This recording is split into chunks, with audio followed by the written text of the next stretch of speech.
Oh no, we're live already. Are we? No, we're not. Wait. Okay.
Hello everybody and welcome. This is the Apostate Prophet, and all right, I'm sitting here together with my friend David Winnie. Hey, you know what's dumb?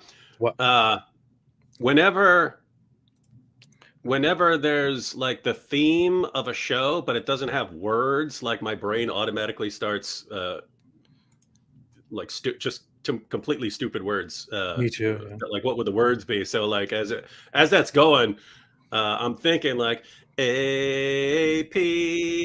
Andy Wood, right? And so like stupid stuff like that will come out. But I like my brain, like Star Trek theme, all that stuff. It's like I think that's actually perfect. We could very actually lame words. We could make up these lame words to introduce these live streams, and you could recite them like the Quran, and we could add that to work. To the and then once we have it and we like chant it or sing it, then that'll be more powerful than the arguments for the the Muslim crowd. That's true, because that makes it powerful. That's true, man. That's totally true. True words have never been spoken. And yeah. So how you doing, David? Hey, how are you doing? Oh, good, innit? What's up with that? You were sounding Australian, but then you start saying in it. Doing all right, innit? Hey. I'll send some Canadian, get everyone in there. Yeah. So what do you think about the recent Quran burning? I thought we should start with, since we have a responsibility in front of an audience that frequently talks and thinks about Islam day and night, I thought we should take responsibility here and vehemently condemn the burning of the Quran and anything related to it. What do you have to say, David? Yeah, with me, it's always mainly about the lies and the hypocrisy, right? Because I've never been a fan of book burning. I think it's a lame form of criticism. With that said, when someone starts announcing, "Hey, we're going to slaughter you if you do this," then it's almost like you have to do it, right? Because when they say, "Hey, we're going to kill you if you do this," and then you don't do it, it's like you're announcing to them, "Oh, if you want to get your way, just always threaten violence or start killing people." And that's a dangerous message. So it kind of has to be a rule. Anytime anyone say, "Hey, we'll slaughter you if you say this," or "We'll slaughter you if you criticize this," then it's like, okay, I wasn't going to, but now I have to. That sort of thing. But so that's as far as on kind of on our side of the issue. But it's on the Islamic side where it's always lies and hypocrisy after these things. One, it's like, we would never do that. You've been doing that stuff for 14 centuries. I mean, Robert and I just talked the other day about in his book, The History of Jihad, when Muslims would conquer a Hindu temple, take the idols out, they'd smash them and put them on the ground on the walkway into the place. Then they convert it into a mosque.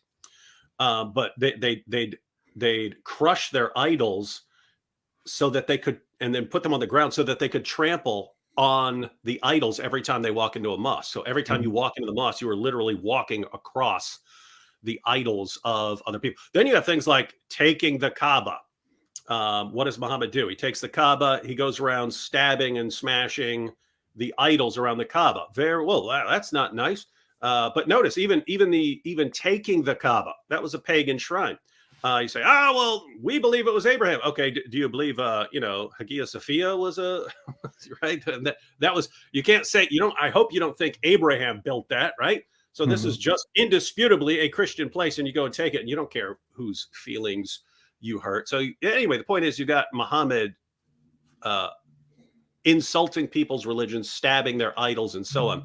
Suddenly, if someone like burns a Quran or insults Muhammad, we hear this chorus of, but we would never do anything to offend anyone else's religion. We would never hurt anyone else's feelings. Never, ever. No. Never, ever, ever. And it's like, what planet are you from? Where have you been for the past 14 centuries? In fact, I had a guy on Twitter just the other day when I mentioned, what did I mention? Did I mention the Quran burning or something? I forget. But he said, but I said, hey, you should reply in this situation that Muhammad went around stabbing the idols. And I put the hadith on the screen in English and Arabic. And his response was, the Muslim's response was, but they had persecuted Muslims. They had persecuted Muslims. So it was okay to insult their religion in return by degrading their idols and so on. And but notice that one, I mean, how bad was the persecution against Muhammad really? I mean, he lasted 12 years making fun and mocking the religious beliefs and the ancestors of the pagans of Mecca, and still walked out with his life. I don't think I'd last 12 years criticizing and mocking the religious beliefs of the people of Mecca if I were there today. Yeah. So notice the situation. Notice the hypocrisy, right? The Muslims of Mecca today are far, far, far, far, far more intolerant than the pagans of Mecca in the 7th century. And yet, so Muhammad leaves, but because he had been persecuted, they had said some mean things and so on. But because he had been persecuted, then it was acceptable to insult their gods and goddesses by, smashing them and so on, stabbing them in the eyes as he did. But notice, if you really believe that, and this is how I responded to the guy, I said, okay, so following your reasoning, the pagans of Mecca persecuted Muhammad, therefore it was acceptable for Muhammad and his followers to insult their religion in return. So what that means is Muslims have persecuted Christians, Jews, Hindus, atheists, Buddhists, go down the line, Yazidis, everyone. Therefore, what is the correct response? And the only other response I got was, well, but he's a prophet, so blah, blah, blah. And then people had already responded, wait a minute, he's the moral example in your religion. He's the pattern of conduct. So anyway, the point here for everyone who's watching, Muslims who are watching, your prophet is the pattern of conduct. What is the pattern of conduct laid down by your prophet? If you don't like someone's religion, you can mock it, you can smash their idols and so on. Okay, that's your pattern of conduct. Great. You don't get to tell us that we need to have the utmost respect for your book and your prophet. If the example set by your prophet himself is that when you don't agree with someone, you can just mock and insult their religion all you want. So be consistent for once. I know it's not part of your religion, but it's important to the rest of us. Yep, have some consistency, bro. Yeah, but my thoughts are very simple. I don't know what you're talking about. I love burning books, and the Quran. That's because you spend so much time in Germany. Yeah, probably. No, I mean, to be serious for a second, when we talk about burning books, and when some of us celebrate the burning of a specific book, some people come out and say, hey, I can absolutely not support the burning of books. The Nazis burned books. And I just want to sit down and I just want to say very, very nicely and kindly, hey, I understand where you're coming from. I completely understand that objection and that reflex that you have to burning a book, but those two are not the same things. Mm-hmm. So what's problematic about Nazis burning books is not the act of setting a book on fire. It's not the lighting of a fire and putting the book into that fire. That's not the problem. The fire is not the issue. The problem is the context, the intention behind burning a book. Nazis and other authoritarian groups have burned books in order to condemn and suppress their contents and to oppress populations into following their own ideologies and not deviating from them. And people who disagreed with them were brutally suppressed, and their books and opinions were annihilated. That's what burning books in that context means. In our context, we are not doing the same thing. I would love to give everybody in the world a copy of the Quran and say, hey, read this book, find out what kind of stuff it says, and then let's talk about it. I'm not at all for suppressing the contents of the Quran or the ideas therein. I'm just for protesting those contents in order to protest oppression. So therefore, burning a Quran in protest and burning books of ideas that you don't agree with is not the same thing at all. I think there is nothing valuable about burning a book. There is nothing to condemn about burning a book. But in this case, burning a Quran or desecrating a Quran is an act of protest in response to atrocities, oppressions that come from Islam that originate with the Quran.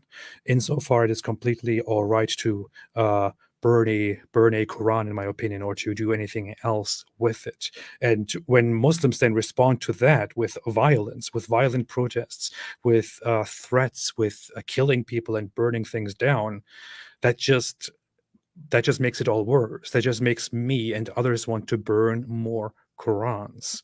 And no matter how far you want to go to defend your Quran, to us it is only a book, and a book that doesn't say very good things. We would like to protest that.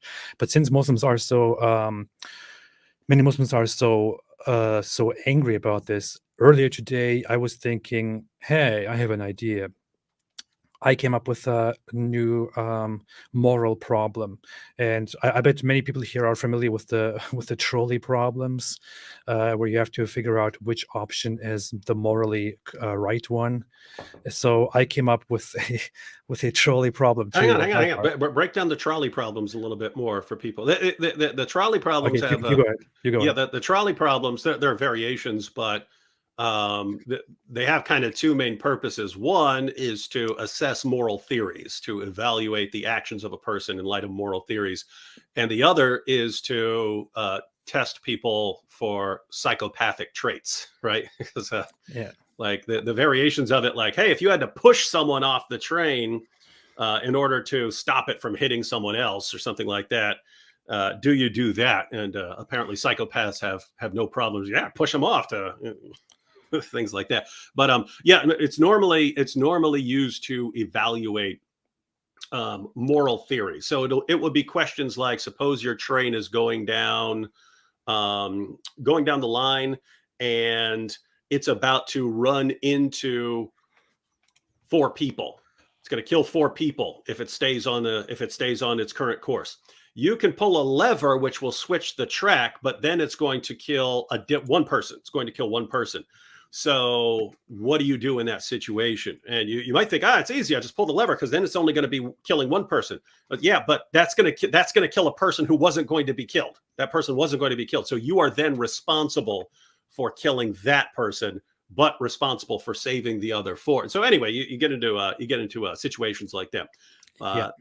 So thinking about this problem earlier, when I was, I guess I was in a very interesting place where a lot of very interesting thoughts emerge. I was taking a shower. That's where all the interesting stuff always comes to one's mind. So I thought, hey, wait a minute. Since Muslims have such a strong reaction to desecrating the Quran, I should also make it change the trolley problem. So I came up with this. And I thought this would be a perfect trolley problem to present to Muslims and to ask them, what would you do? You see that you are here, you see a train approaching, and there are 5 people tied down on on one rail, and you have the trolley, and you can change the direction so that the train avoids killing those 5 people and runs over the Holy Quran instead. would you do it? What would you do? This is what I came up with. Of course, later I thought, wait a minute, this could be even harder if you change the places here and put the Quran here so that the train goes toward the train toward the Quran by default. But you can change it and make it go toward 5 people. Would you do it as a Muslim or not? And this is a very difficult moral problem, which I think should be introduced to schools and mosques and all of that. And what do you think, David? Yeah, quick, because Abdullah Samir over here, friendly ex-Muslim, said, harder question, 1 Muslim or 5 disbelievers, right? So you could do, AP, you could do a video just titled The Trolley Problem for Dawa, for Dawa Gang or something like that, right? Where you introduce what the trolley problem is and then give them a bunch of examples, because some of you may be watching and you may be thinking, oh, come on, no one's gonna do that. No one's gonna care about a Quran when lives are at stake. No, wrong. You have not been paying attention. There are guys who believe that murder is better. This is not us making this up. They actually say wishing someone Merry Christmas is worse than murdering them, right? Worse than murder. And the idea is because you've done something that insults Islam, that's way worse than actually slaughtering people. So this would actually be a good problem for them. And I think you'd have Muslims on both sides of the issue. You'd have Muslims go, no, come on, you got to save lives. You don't need the Quran. Really, you don't need another copy of the Quran. But and there are some very few reasonable people who would actually respond with the Quran. I mean, the book is only a copy of the Quran. It is not as important as actual humans who could be saved in this case. The Quran would not, disappear. It is still there. This is just a copy. So they would just, let the book be run over by a train. But a lot of people, some of them responded to me as well when I didn't post this. I brought up a different thing. I posted on Twitter that 1 human life is better than 1,000,000 Qurans. And some Muslims, of course, respond with, how dare you? How dare you? 1 Quran is better than 1,000,000 lives like yours and stuff like that. So I don't know. I think some people might think this is very obvious and very easy, but I think this is a big, difficult, and important question in our time. So yeah. I should probably go out. Maybe you and I should go out and ask people. Yeah, I mean, yeah, you could walk around. You could hold up a sign. We could hold up a sign and go around and ask various people in situations and get record their responses and so on. Yeah, but yeah, I mean, if you think about it, I mean, if you really, really think about it, you have just encapsulated everything that's going on in the world right now. Right? I mean, between Islam and the West, right? It's 2 very different perspectives on this that lead to very different perspectives on everything else. Yeah. To me, it's no question. I would save the book and let the 5 people here die. You gotta save the book, man. Yeah. But anyone else, I don't know. But anyway, enough about this. Right, you got to save the book, because what else is Tate gonna not read in prison? Yeah. Carry with him to flash the camera. Carry, but not read, because books are for losers. Books are stupid. Books are for losers. His words. All right, then. With that out of the way, with these shenanigans out of the way, we want to come back to our actual topic, David, and come back to the video that we analyzed last week. We went through half of it. And the question in that video was, the video's claim is that this is the strangest proof that the Quran is from Allah. Now, the first point that was made was that who authored the Quran? The first point was Muhammad himself wrote it, and we basically went through that and very much debunked it. The second point is the Prophet used previous scriptures. Wait, let me put this on the screen here so that we don't miss out on what's actually going on there. Yeah, the first point was the Prophet himself wrote the Quran. The second one was the Prophet used previous books. The third was he used someone else's help. And 4 was Satan helped the Prophet write it. This video says these are all nonsensical and there is no other possibility. So definitely it was written or it was authored by the Quran. Last week we went through the number 1 and debunked it to its core, and that was already more than half of the video. And now we want to come to the rest. So let me summarize the core logical problem with this for anyone who. You have 10 seconds. For anyone who may have missed it last time. But we pointed out, see, there are informal fallacies like false dilemma and false dichotomy. Some people use those interchangeably. Some people make distinctions between them. This applies to this and this applies more to that. But there are two main issues that these informal fallacies are meant to address. One is pretending that you have supplied all the options.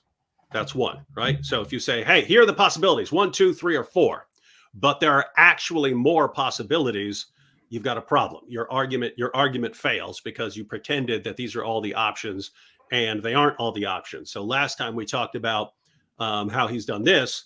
All of his options are either it's from Allah or Muhammad came up with it himself somehow. And so we pointed out that there are other options, namely that someone else made it, right? Someone else made the book, because there are people who believe that Muhammad didn't exist, or that everything was exaggerated about him, or that he simply used this other book that other people came up with. So the point was there are other possibilities here. So that's one problem. The other problem is treating options like as if they're mutually exclusive when they're not. Mm-hmm. In other words, you even if you had completely exhausted the options, it's this, or this, and then you refute the ones you don't want by saying, it couldn't be this, but you're treating it as if it's mutually exclusive. It can't be true while another one is being true. That's another problem. So this guy's actually doing both. He's pretending that these are the only options when they're not. And he's pretending that these are mutually exclusive when they're not. In other words, if it's not this and not this and not this, then it's this. Or if it's not any one of these, then it must be the other thing. And these are not mutually exclusive. Could Muhammad have wrote the Quran himself and used previous books and used someone else's help and been inspired for parts by Satan? Yes, those could all be true. Those could all be true. So massive problems. My goodness, I don't even. Here's the thing, AP. Here's the thing. If I were to make, and this really sums up like a problem with dawah. If I were to make an argument like this with the Bible, I would get messages from other Christians pointing out the problems, right? Inspiring Philosophy would be sending me messages. Anthony Rogers, Vocab, John McCrae, they'd all be sending me messages going, man, you just made a terrible argument. Stop that. In Islam, I would say, David, I don't know you anymore. Please, let's do not contact me anymore. That's what I would say. I don't know. I can't speak for everyone else, but there are lots of different ideologies and stuff out there where if you're arguing for something, then the emphasis is on whether it's a good argument, not whether it's supporting our position. In fact, in philosophy, that's all you do.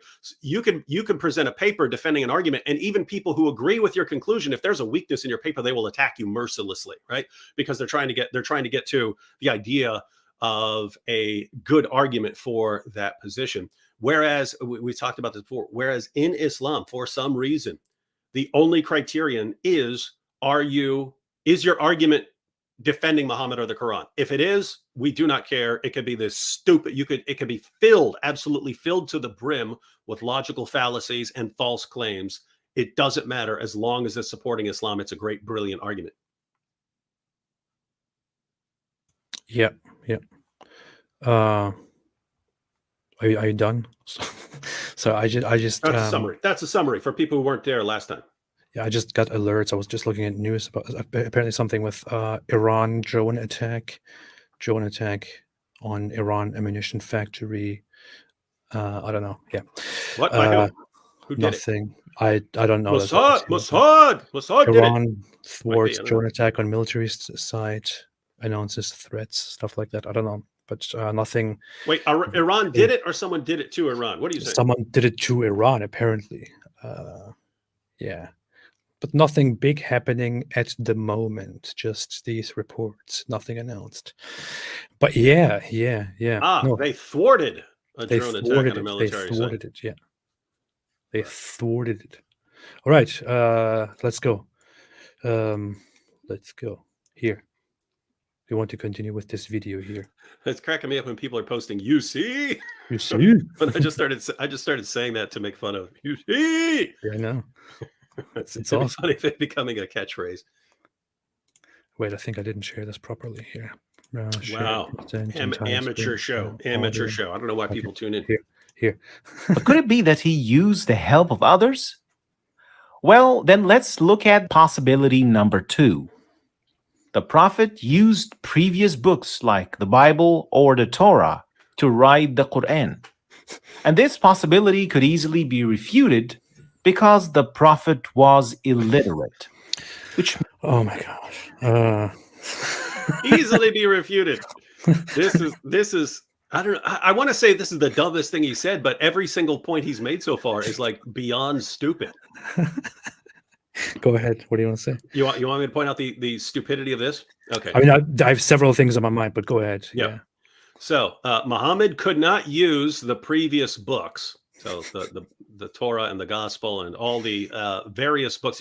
Keep in mind, he used all sorts of like these heretical gospels or non-canonical sources and so on that were written centuries after the events, but also,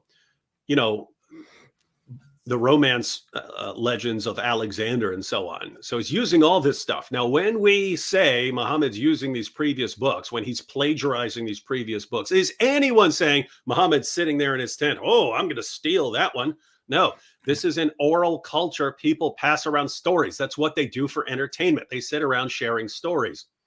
And matter of fact, we're familiar with this. Like, I've never read Moby Dick, but I could tell you that I could give you the basic gist of the story about Ahab going after this giant whale. Yeah. I could give you the gist of the story. And imagine I wrote a book. And I'm giving this story, and someone says, "Hey, you plagiarized that from Moby Dick," and I go, "What? I can't. I've never read that." Yeah. Right? It doesn't mean I don't know the story. In fact, when I was way back when I was locked up, they would have like movie nights where people go and sit and watch a movie, and one of my bunkmates would inevitably come back if it was a really awesome movie and he was excited about it. Would come back and tell me the entire story. So a guy sits, a guy with the bunk beside me, or over a guy who's got the top bunk, come and sit here and tell me the entire movie. I knew the entire story of The Matrix before I ever saw it. I knew the entire movie Happy Gilmore before I ever saw it. Knew the entire story by hearing someone tell me that. And so this right here, Muhammad couldn't have used the previous books. He was illiterate. Therefore, he had no access to them. Guess what? The vast majority of the populations back then were illiterate. And yet people knew what the stories were. So how does he explain it? Were they all inspired? Does everyone who is illiterate and is telling a Bible story have to be inspired by God? Yeah, same thing with me. Like when I didn't watch the Matrix movies for most of my life, but I knew how everybody loves the Matrix movies and thinks it's like the best, the smartest thing in the world. And I tried watching it in the past and fell asleep halfway through it because I thought it's so boring and so The dumb. Matrix? Yeah, and Well, I don't know what you're talking about, man. I'm about to jump through the screen and. But but I knew very much the idea behind it and the philosophy behind it and everything. And in the end, I decided just a few years ago, maybe 2 years ago, I decided, come on, okay, I'm gonna put my arrogance aside here and just sit down and give it a chance. And then I watched it, and everything that I saw in the movie basically confirmed everything I knew and heard before. And in the end, I still thought this is like one of the dumbest things I've ever seen in my life. There's nothing intelligent about it. But I knew the contents, right? So that's the point of it. I don't want to discuss my opinion about Matrix. I know I'm right. By the way, just a very minor point that most people don't know about that. The dumbest thing, the core really stupid thing about that movie was that the robots were using human beings as a power source. They're using them as batteries. Well, that's incredibly stupid. The human body is incredibly inefficient for energy purposes.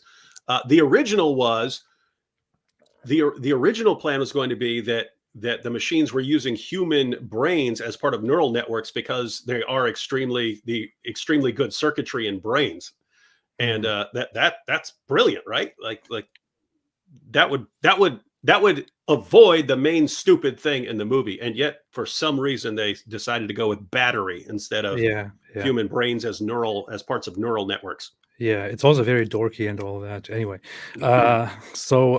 but yeah, so nobody, when we say that the Quran contains stories that are stolen from different religions and from folk myths and things like that, nobody actually thinks that Muhammad read all those books and wrote down whatever he wanted to write down. First off, Muhammad didn't write down the Quran according to Islamic tradition itself. Muhammad heard things. Muhammad recited the Quran from what he heard from Allah, supposedly. But so my argument would be, what I consider likely would be that Muhammad had people around him who gave him information, or people around him spoke things to him, or he throughout his life heard stories from others, from Jews and Christians. I mean, Muslims themselves even admit that. Even say proudly that one of the first people who were there when Muhammad received his prophethood was a convert to Christianity, who was learning about Christianity and who was telling him about God. So, it is entirely reasonable that Muhammad possibly heard everything from others and then just, changed it up and put it into what has become the Quran.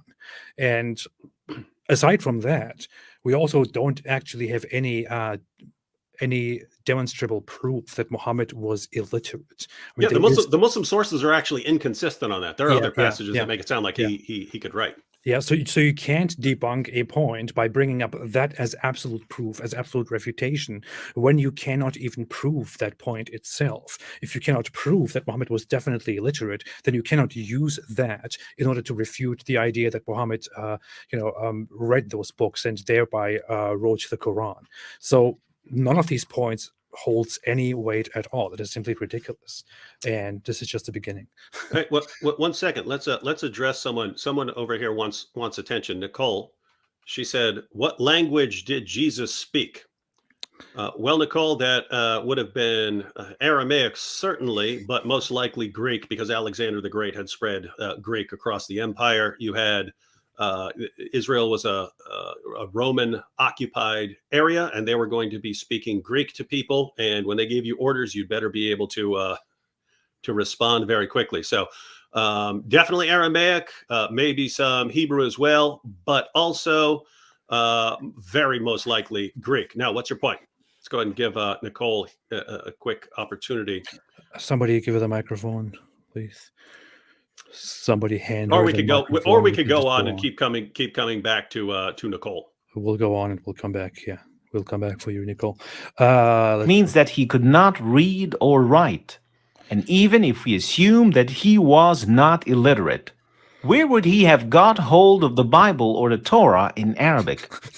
Did you know that the first Arabic translation of the Bible was made in the 9th century? What in the world does that matter? I mean, we just basically went through the basic idea, but it doesn't matter whether there was an Arabic copy of the entire Bible in that time or not. I don't even want to fact check this because it is entirely irrelevant. What matters here is that Muhammad hears it from others, or Muhammad gets help from it. Muhammad is called the ear by the disbelievers in his time because he believes whatever people tell him. People accuse him all the time of taking stories from others. According to the Quran itself, this is not something that we are saying. The Quran itself says that they accuse him of taking those stories from others, of hearing things and believing everything and so on. So he doesn't have to read a Bible or an Arabic Bible in order to get the ideas. He just hears things and he adopts them, and thereby not only adopts biblical stories but also folk myths in his time as if they were true, or as if they were fitting into Abrahamic religion.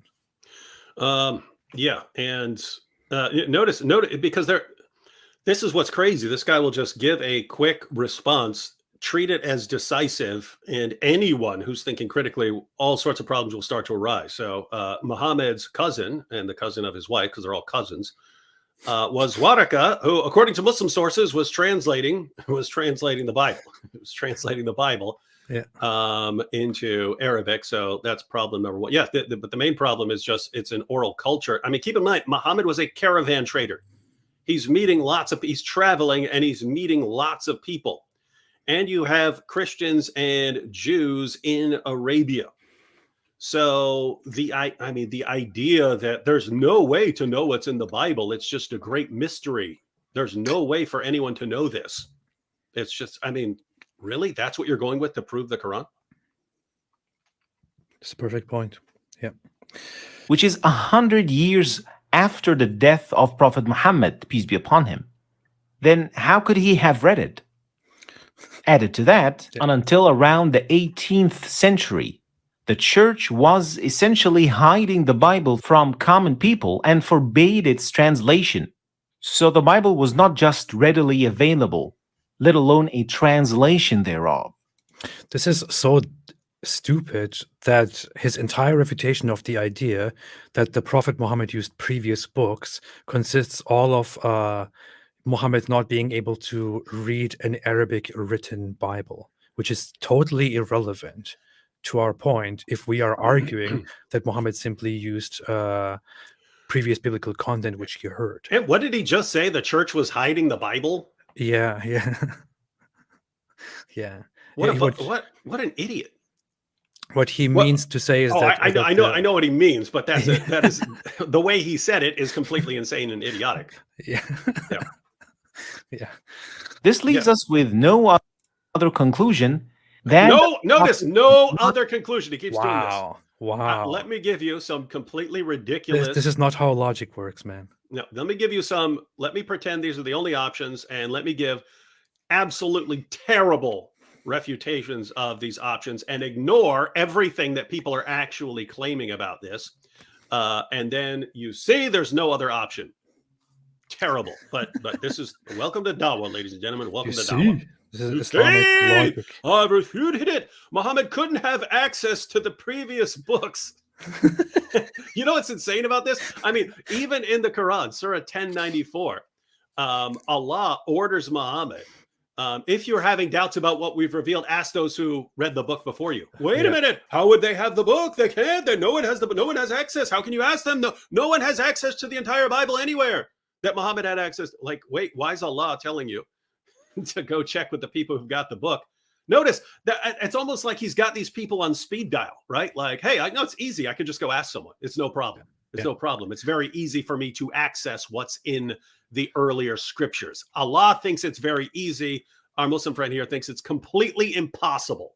Here's the Quran verse. Quran chapter 10, verse 94 says in its English translation, so if you are in doubt about that which we have revealed to you, then ask those who have been reading the scripture before you. Impossible. Certainly come. No one had the scripture. They were hiding it.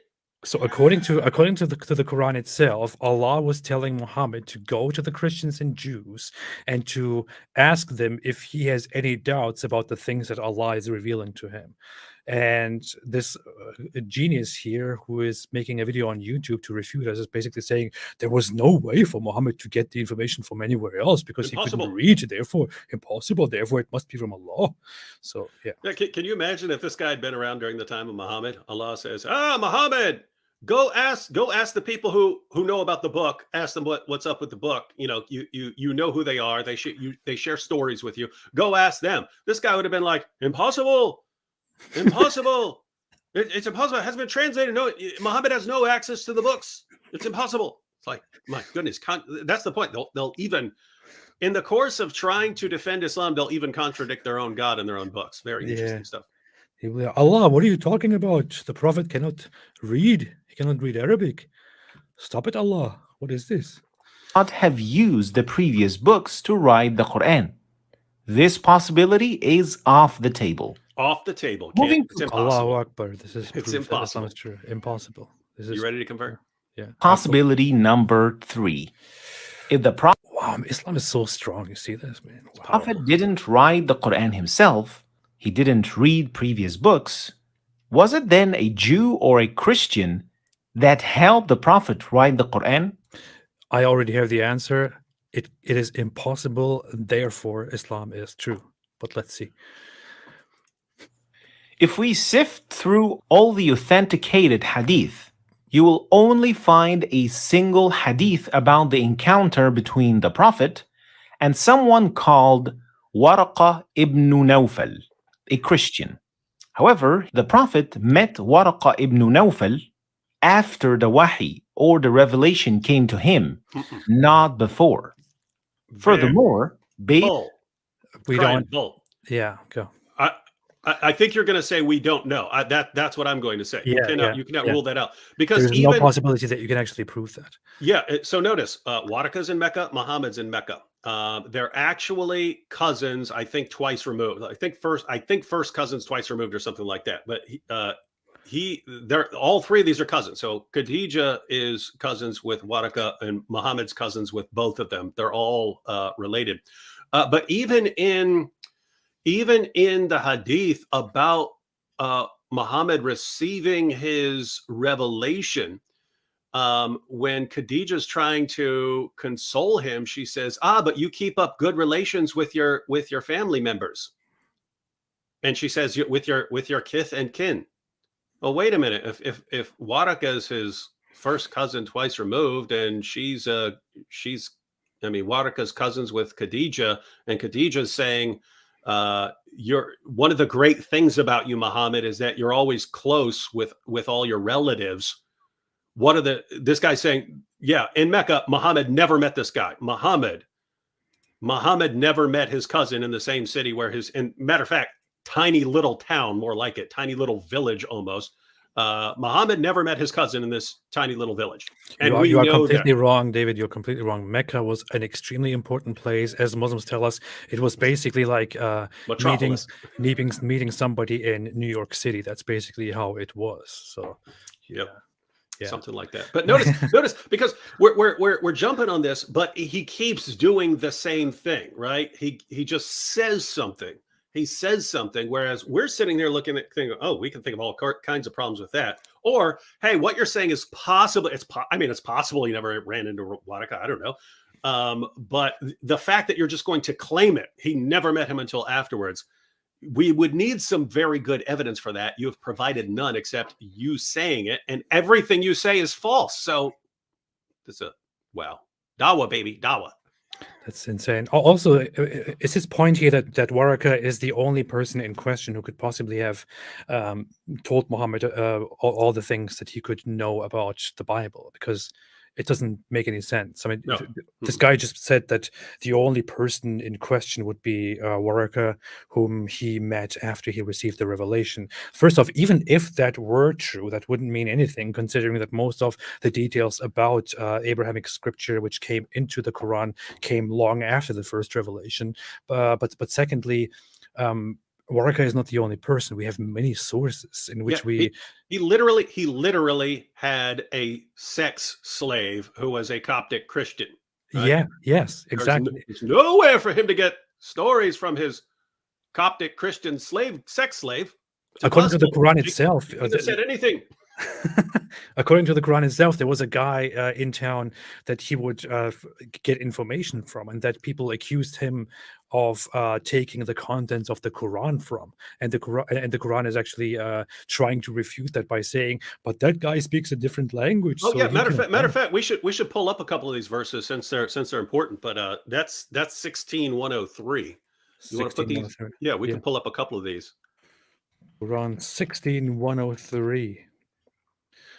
16:103. So here's 16:103, where it says, "And we certainly know that they say it is only a human being who teaches him.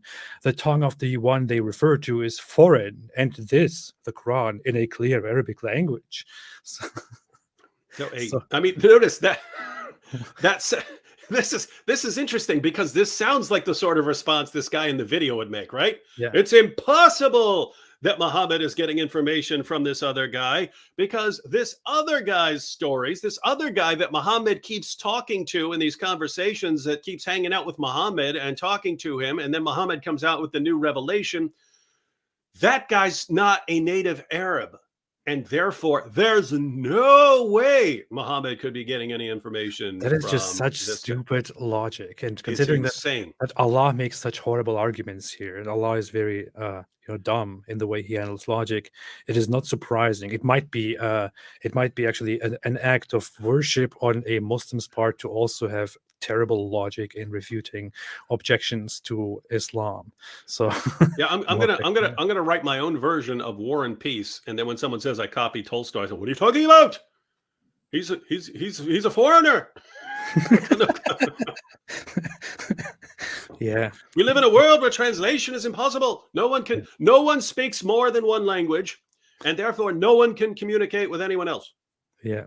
This is just completely ridiculous. Completely ridiculous, man. Yeah. But yes, it's just so dumb. Guys, even you Muslims who are watching, do you really not understand what a stupid response that is? So Muhammad is literally hanging out with a storyteller, and this guy's telling stories, and then suddenly Muhammad keeps walking out the next day, I have a revelation. And the surrounding people state the obvious. Wait a minute, Muhammad's sitting in here with this guy, and he keeps coming out with these new revelations based on what this guy said. I mean, isn't it obvious that he's getting this stuff from this guy? And then Allah's response, the response of your God who revealed the entire Quran is, what are you talking about? It's impossible that a guy who is foreign would be the source of these stories that Muhammad keeps telling. Is it impossible? Is it impossible for a person who's not a native Arab to be sharing information with an Arab? Is that possible? Because Allah says it's impossible. It is completely impossible. Yeah. As Allah points out, Allah is the wise one and the smart one, and he is very logical here. Yeah. So you see. Based on authenticated hadith, Waraqa even testified that Muhammad, peace be upon him, was the prophet. So how could he have been the one who would help him to write the Quran?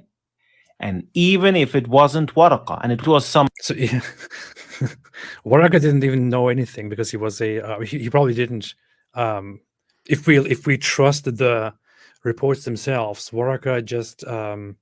in response to seeing Muhammad come from a mountain and shaking and saying, there was this big scary thing and he squeezed me, please help me. And now I need to kill him. And he was actually suicidal. I'm going to kill myself over this. I want to kill myself. Because they're going to make fun of me. People are going to make fun of me. I need to kill myself.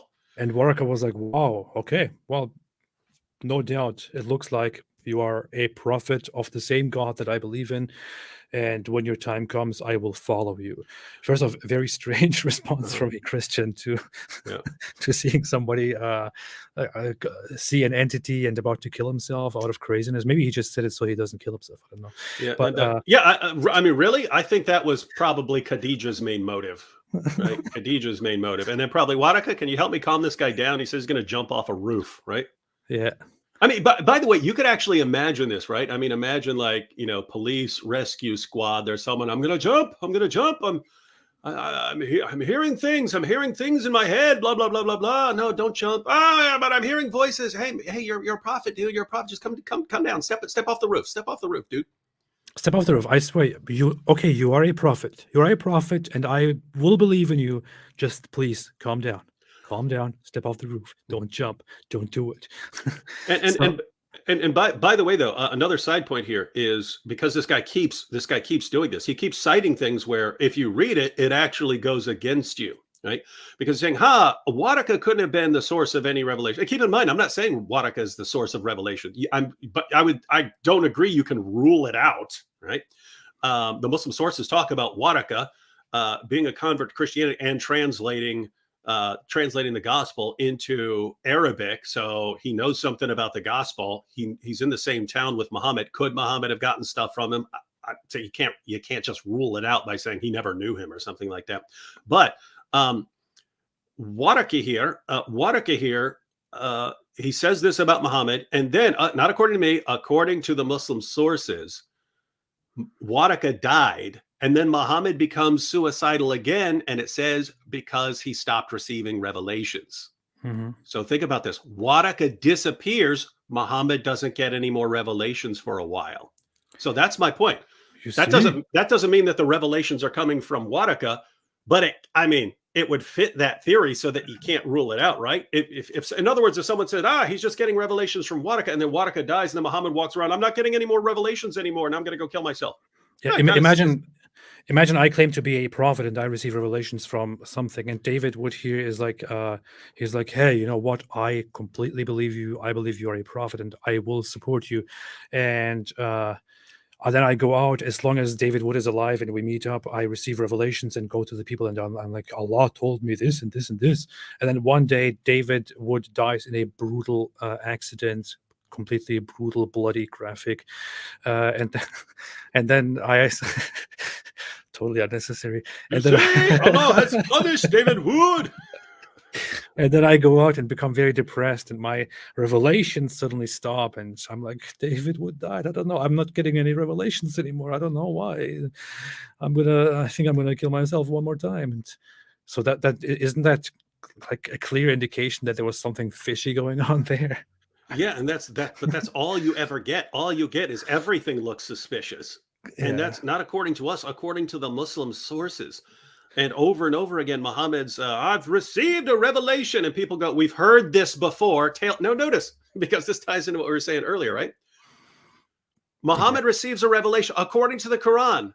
The pagans would say, we've heard this before. These are tales of the ancients. Now, wait a minute.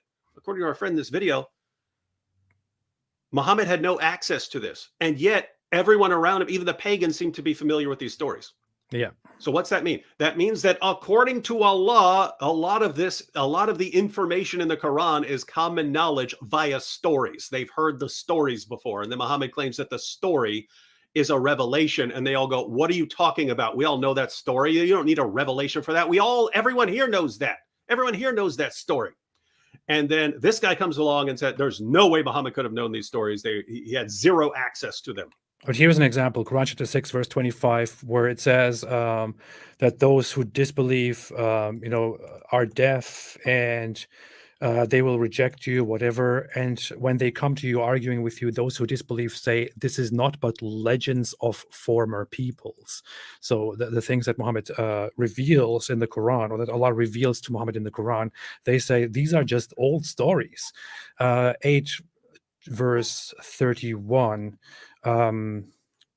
Again, it says that they say this is nothing but legends from former people, again, which he has written down, and they are dictated to him morning and afternoon. So people around him are actually here accusing him of listening to old legends, which are dictated to him morning and afternoon, according to the Quran itself. So, by the way, go to the verse before that and the verse after it, because there's actually a little section. So, and those who disbelieve say this Quran is not except a falsehood he invented, and another people assisted him at it. So, according to the Quran, people keep accusing Muhammad of getting his revelations from other people. Now, go to the next verse. We'll read it in context, and then we'll go to 25:6. What is it? Is this the next one? And they say legends of the former peoples, which he has written down, and they are dictated to him morning and afternoon. They are dictated to him morning and afternoon. Go to the next one. Next one. Go to verse 6. There you go. Okay. Say, O Muhammad, it has been revealed by him who knows every secret within the heavens and the earth. Indeed, he is ever forgiving and merciful. So notice what kind of response that is, right? They say, wait a minute, you've got these people around you who keep telling you stories. Then you come out and say, I've received a revelation. And the response is, nope, it's from Allah. Which is, this is basically how this guy in this video is answering, right? Oh. It's it's completely obvious to anyone who reads the Quran and is at all familiar with earlier books and earlier stories and so on that he's stealing these. And according to the Quran, the people who were there at the time are all going, we know this story. We've heard this before. Why are you pretending that this has to come from God? And then you get modern Muslim apologists. It has to come from God because no one knew any of this. Yeah. Wild stuff, man. Wild stuff. No, definitely it comes from Allah, man.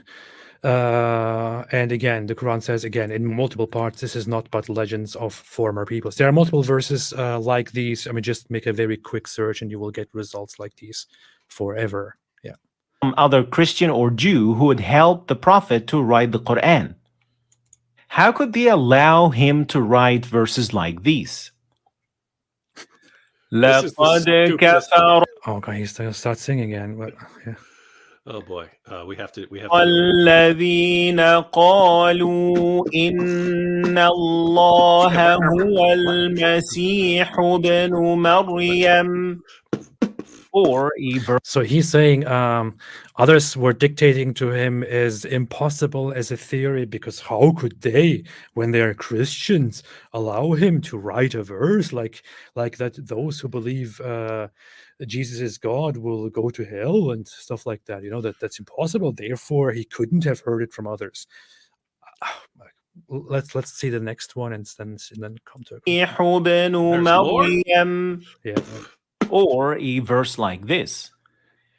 لتجدن أشد الناس عداوة للذين آمنوا اليهود والذين أشركوا.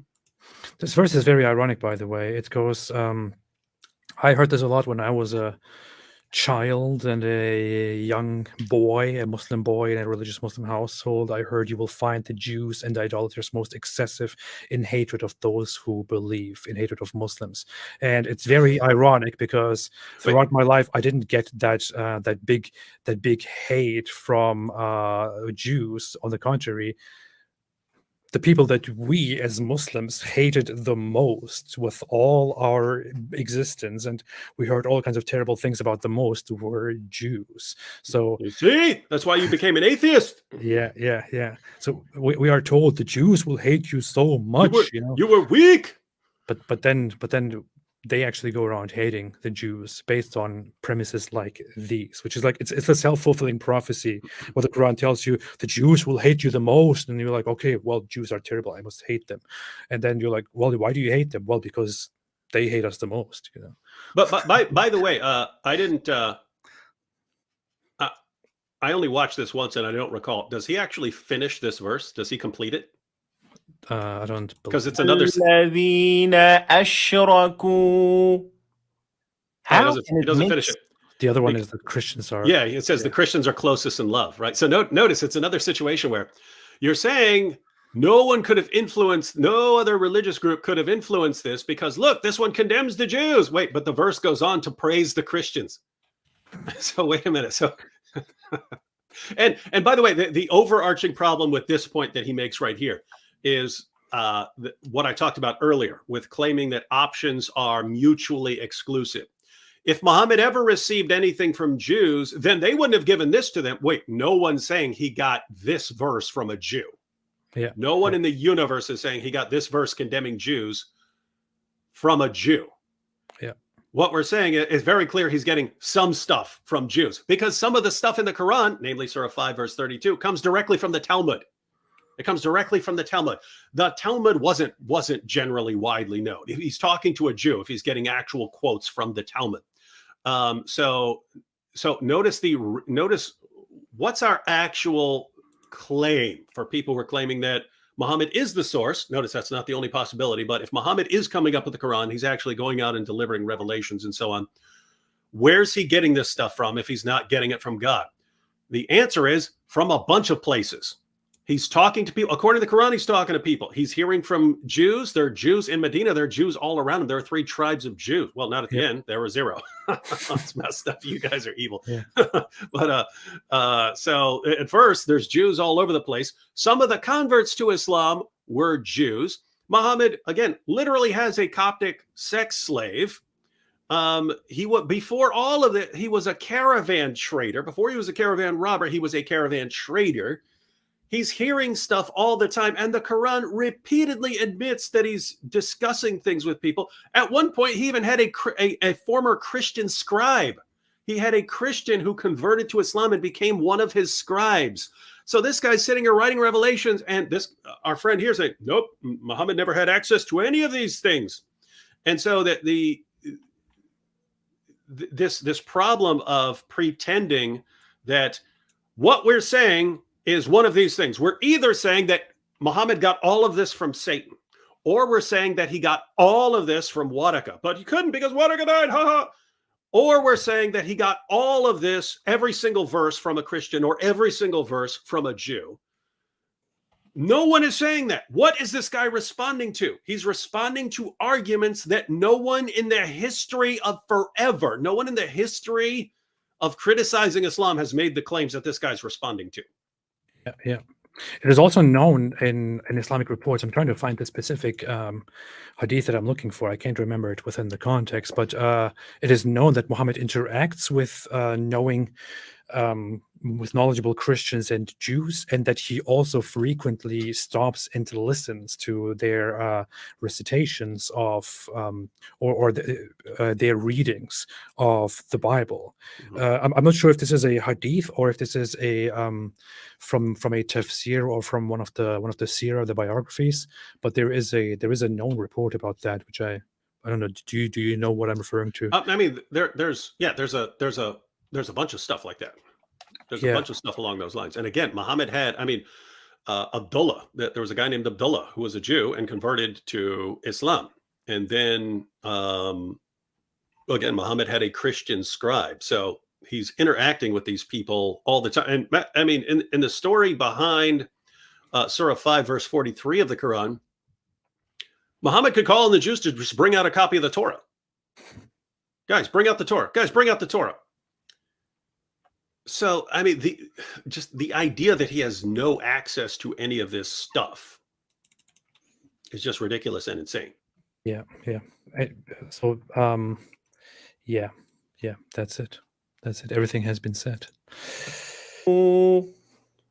How can it make sense that a Jew or a Christian would help the Prophet write something like that? He doesn't have to get help from them. All he needs is to sit down and listen to them, and then he will just narrate those things in his own way, within the Quran, within his own favor. Nobody has to actually help him, but that is also a possibility which has not been refuted here. But let's go. Nothing this guy said has been. This guy hasn't said anything that has ruled out any option at all. Period. You see, wow. That just shows he's truthful, he's honest. There's no choice but to say that it is impossible for anyone to have helped the Prophet. Wow, man. Notice, are you kidding me? This is it? This is it? Based on these 2 points, it's impossible? Wow, man. This is just insane. And that's really the point. And that could, for some reason, this just happens to be like I don't know, some sort of Islamic rhetorical scenario, because if he had just been saying, I'm giving some evidence that I find persuasive against these points, or I've given some evidence against these points, say, okay, we don't think it's particularly good evidence or something like that. But for him to make really stupid claims and any other thing is impossible, he keeps doing it. Yeah. So it is impossible that somebody else helped Muhammad create the Quran, because the only person in question was Waraka, and he only met him after the revelation, which I cannot prove, by the way. And if somebody else helped him, it would be a Christian or a Jew, and they would have never helped him write things that are, insulting to them. Therefore, it is impossible that somebody else helped him create the contents of the Quran. What in the world is this, man? Yeah, and think about how some of these things tie together, right? Muhammad does something interesting with the Quran where over and over again he'll take a story that's familiar to us, right?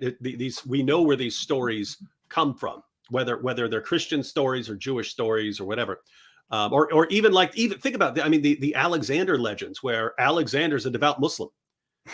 Alexander's as pagan as you could possibly be, but notice it's the same thing he's doing with everyone else. Guess what? Moses Moses wasn't a Muslim. Abraham wasn't a Muslim. Alexander, definitely not a Muslim, as pagan as you could possibly be.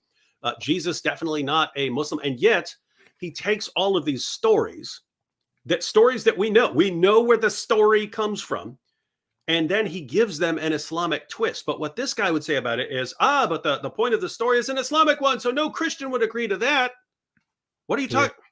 He's taking the story that the Christian tell and then turning it into something Islamic. Absolutely, man. Absolutely. All right. Well, Write the Quran. Now, moving to the final possibility. Since the prophet was able to tell prophecies and knew things a human could not have known, then it must be Satan who would help him write the the prophecies. Wait The a minute. Romans will win.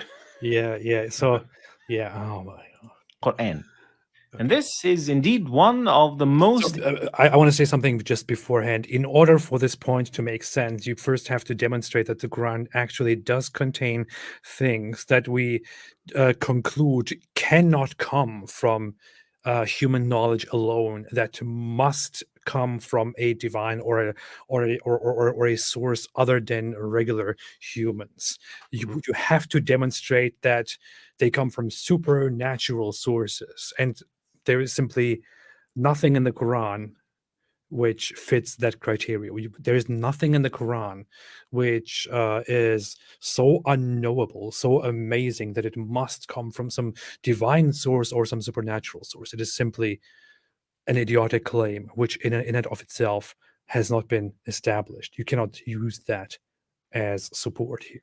And by the way, it's a problem for Islam in general because from the hadiths, people were coming to Muhammad and saying, but the soothsayers are saying this and this and that, and Muhammad said, don't believe them.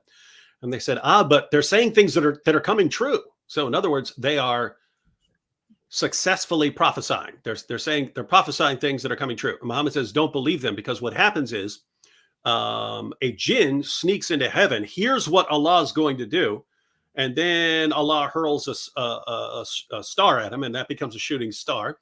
And then, but if the thing escapes, if the jinn escapes, then the jinn goes to the soothsayers and tells them what's going to happen, and that's how they get it right. So don't believe them. So notice, even if we had things in the Quran, if Muhammad had said things that he couldn't possibly have known, and then that came true much later, like if he couldn't possibly have predicted that the Roman Empire would win a battle, if you couldn't possibly predict that, there's no way you could predict it, and then it happened. That in Islam, Muhammad himself says don't believe because of that. Muhammad himself says don't believe just because someone is predicting something and it comes true, because you can get that stuff from jinn too. So I'm guessing that's why he wants to rule out this option. But the problem is, as you pointed out, he hasn't shown anything that we would even need to appeal. Well, he will destroy for some you. sort of supernatural explanation. He will destroy you now within a minute. So let's see. Illogical possibilities, since we as Muslims are taught to seek refuge from Satan before starting to recite the Quran. Hang on, you're laughing, but you haven't let him recite yet, which is going to overpower you with the melodious sound of the What Quran. kind of a stupid point is this? Wait a second. Then it must be Satan who would help him write the Quran. And this is indeed one of the most illogical possibilities, since we as Muslims are taught to seek refuge from Satan before starting to recite the Quran. فَإِذَا قَرَأْتَ الْقُرْآنَ فَاسْتَعِذْ بِاللَّهِ مِنَ الشَّيْطَانِ الرَّجِيمِ. So this guy is saying it is impossible, it is completely illogical for Satan to give Muhammad these revelations, because in the Quran we are told that we should seek refuge from Satan. So how can it be Satan? I mean, this guy must think, or people like him must think, that if an evil entity like Satan is real, then he's probably a very stupid. dumb villain that you find in extremely stupid cartoons aimed at children. Yeah, that's like it's like a ridiculous caricature, right? Yeah, yeah. Like if you ask this guy, if Satan existed, what would he want? What, and he were revealing a religion, what would he reveal? He would reveal a religion where we all sit around saying, we worship Satan, we love Satan, Satan is good, Satan is our buddy. He would reveal that. But he didn't reveal that. He revealed, it says we seek refuge from Satan. Therefore, this couldn't have been, this couldn't have come from Satan. If it is Satan who is behind all of this, and he's a very how do you say that? A very deceptive, evil being who tries to, take control of the believers and create this huge plot. Then I would expect Satan to make this look as unsatanic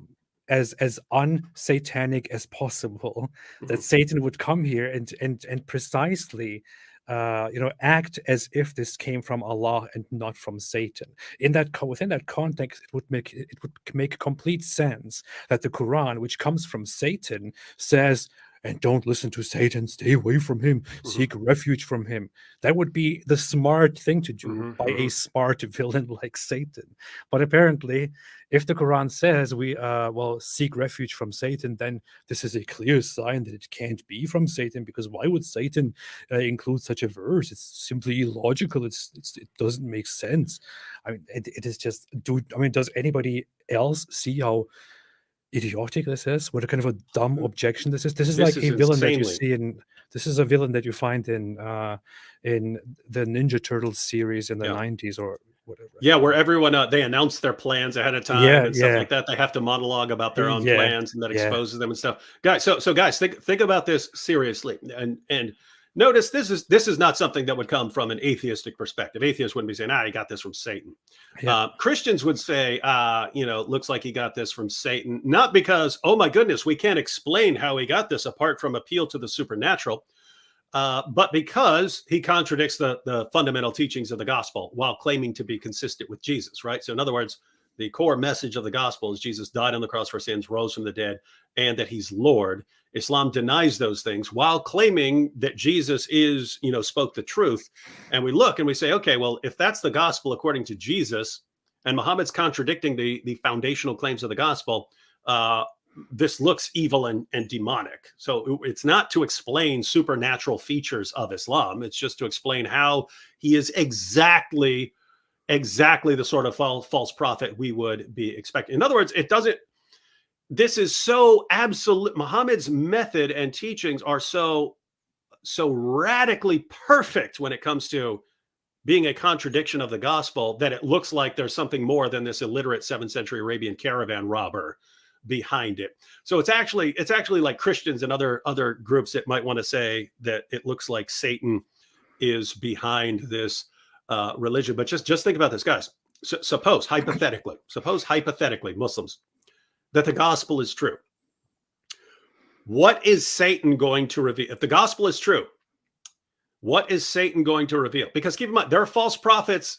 False prophets are announced in the Bible. False prophets and false teachers are coming. What do those false prophets and teachers do? Do they come and say, hey, everyone, let's worship Satan?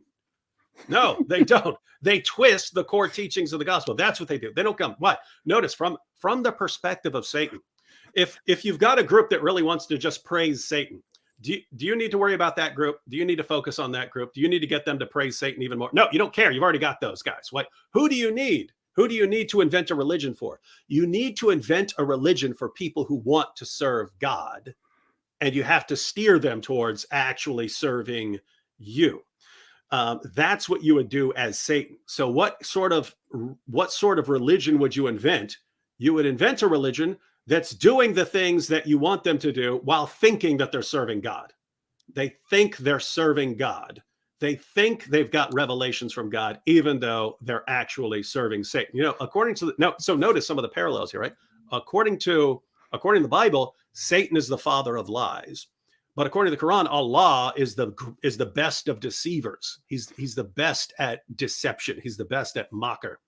So he's already fitting. And Satan should be very honest according to this guy's logic here. Yeah. Should be. Satan should be there, and should he announce should be his saying, plan ahead of time. He should be saying, "This is indeed from Satan." But since it doesn't say it is from Satan, since it doesn't say that, it's obviously not from him.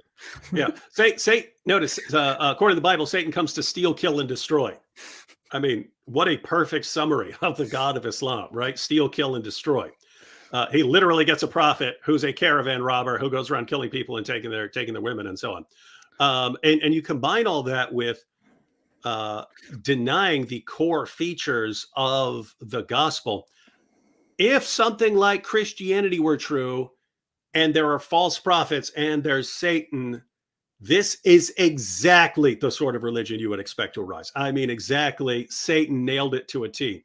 By the way, you know what Satan might do? Following this guy's reasoning, now we're rejecting the idea that Satan's going to be like this cartoon villain. He's going to be a bit smarter than that. But what you could say is Satan is going to masquerade as God so that people think they're worshiping God when they're actually worshiping him. But you might say that Satan's actually going to want to glorify himself in certain ways. And I have to say, AP, Satan is glorified in Islam. I mean, Satan is actually responsible for saving all of humanity.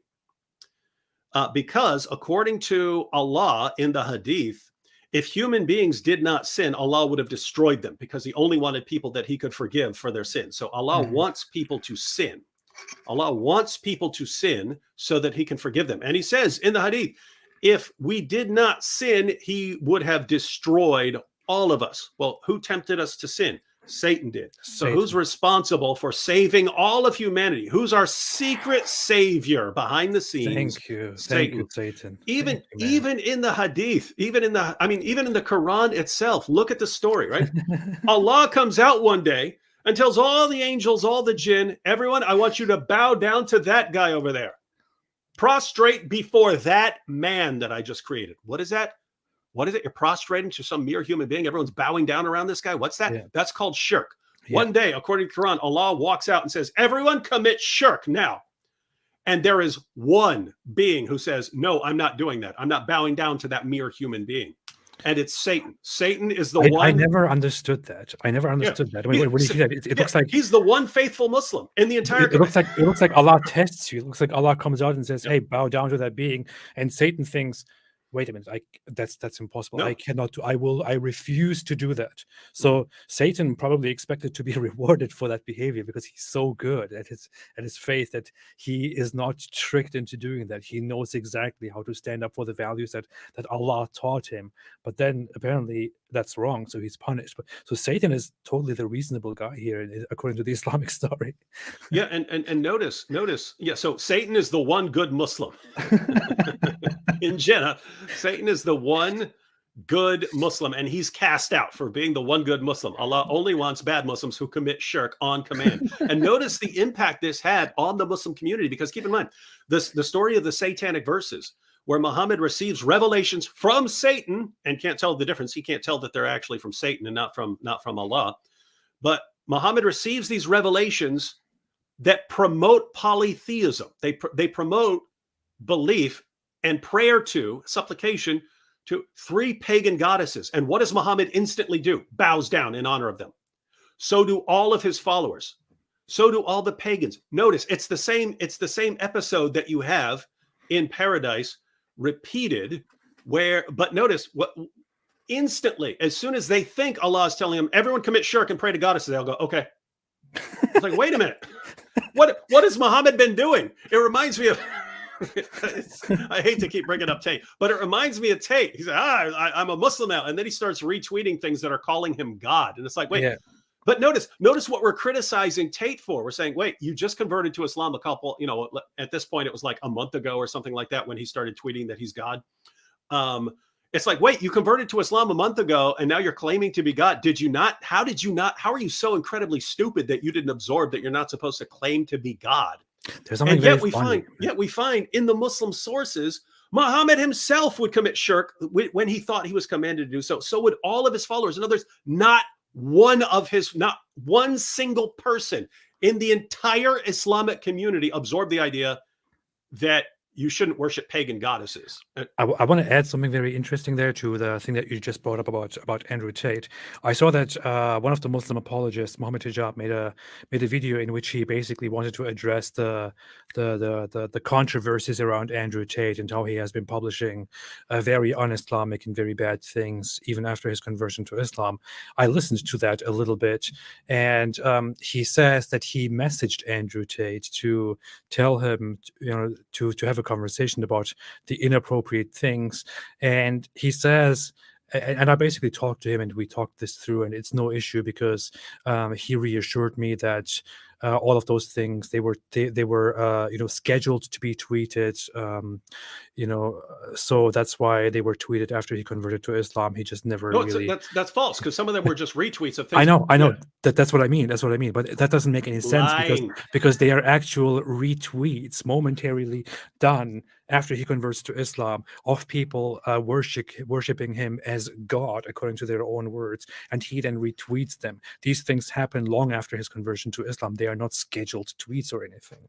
So, guys, did everyone catch that? So, because notice someone's lying here, and it looks like Tate would be lying, and then Hijab would. I mean, Hijab would obviously have to know that that's a lie because. Yeah. So notice, Tate converts to Islam, and then a month later, people are tweeting, "Tate is my God," and he's sharing the tweet and retweeting it, and then some Muslims say, "Hey, what's he doing here?" And other Muslims are defending him, going, "Oh, he doesn't know any better." It's like, wait, you didn't absorb the idea that you shouldn't claim to be God. You didn't absorb that idea yet. And you say, okay, maybe he's just the biggest idiot in the history of forever. But then what are Muslims supposed to do? Well, people like Mohammed Hijab are supposed to contact him and say, "Hey, what are you doing? Retweeting that you're God. What are you doing there?" And Tate's response is, "Oh no, that was scheduled from months ago." It's like, wait a minute, it was a retweet of something someone just said 5 minutes ago. So Tate's lying. Hijab can tell he's lying, and then they all just put it forward because that's just how things work. But notice, I mean, again, the overarching point here, the only reason I brought Tate up is, Tate, you've been a Muslim for a month and you haven't absorbed the idea that you shouldn't claim to be God. But in Islam, it's all of the angels and jinn, with one exception, Satan, who all bow down and commit shirk on command. And then the entire Muslim community under Muhammad, when Muhammad says, "Okay, now we pray to these three pagan goddesses," they all go, "Okay, let's pray to the three pagan goddesses." And so notice that gets overturned. That gets overturned very soon. But still, to this day, Muslims kiss the black stone, which was a pagan object. And people like Umar knew it and said it. Umar says to the black stone, "I know you're just a rock, and I wouldn't kiss you, I wouldn't honor you, I wouldn't respect you if I didn't see my prophet doing it." What's he doing? Wait, the prophet who told you to bow down and pray to three pagan goddesses? That's the guy that you're appealing to and saying whatever that guy says. So notice, the point is, they never got rid of this. It's like Umar saying, "I know this is pagan nonsense, but I have to do it anyway." And so this is the idea. So going back to the point the guy was making, the idea that this couldn't have been inspired by Satan, because we seek refuge from Satan, even though according to the Quran, Satan was the one faithful Muslim, the one faithful devout Muslim in paradise. I think our friend has some problems here. He does. He has a lot of problems here. I also want to quickly bring up that even in the Bible, in Deuteronomy, for example, when it talks about false prophets and how to recognize them, it tells you that that a prophet who speaks in the name of the Lord, but the things that he say do not come to pass. So that's how the Bible, for example, describes a prophet, somebody who claims to be speaking in the name of the Lord, who acts like a prophet, but then is a false prophet. So it is not somebody who says, "Hey, I am here and I tell you Satan is good, and this is do not seek refuge from Satan." No, I mean, by the standards of the people, it is supposed to be somebody who appears to be on a divine mission, who appears to be good. So, and according to this guy, the Quran is definitely not a false prophecy. Muhammad is definitely not a false prophet, because in the Quran, Satan if Satan is the originator of these revelations, he wouldn't have said we seek refuge from Satan, and that is just idiotic. This guy doesn't have very intelligent expectations of who Satan would be. Yeah, and the Bible also says Satan transforms himself into an angel of light, meaning. And this is interesting because this is from the Apostle Paul. The Apostle Paul says Satan transforms himself into an angel of light. And that's why the Apostle Paul, who gets knocked off his horse and gets a revelation from Jesus, later on, he goes to the apostles in Jerusalem and he says, I went there to check and make sure I had not been laboring in vain. Meaning, I still had to consider the possibility that those revelations weren't coming from God, right? He said, I had to consider the possibility that it's Satan trying to trick me into thinking that he's Jesus. According to this guy here, Satan should be a villain who is like, Satan. I will make up these verses and I will secretly try to take over the world. And these are my revelations, which I claim to be giving you in the name of God. So together we will take everything over. And because it doesn't say that, this is clear proof that it's not from Satan. So case closed, man. Well, you've been refuted. He's gone through all the possible options. It's the strangest proof. Let's see. Maybe David. Maybe there's one more final thing that will completely destroy. Maybe he'll recite some more verses. Added to that, there are numerous verses in the Quran declaring Satan as the mortal foe of the human. Right, we can't see the screen, man. Where's the screen? Wait here. Yeah. Wait. Quran teaches that Satan's an enemy. Added to that, there are numerous verses in the Quran declaring Satan as the mortal foe of the human. So how? Therefore, it's clearly not from Satan, because if it was from Satan, why would it describe Satan as the enemy? Wow. Yeah, guys, we just want to ask for those of you who agree with this guy on some level.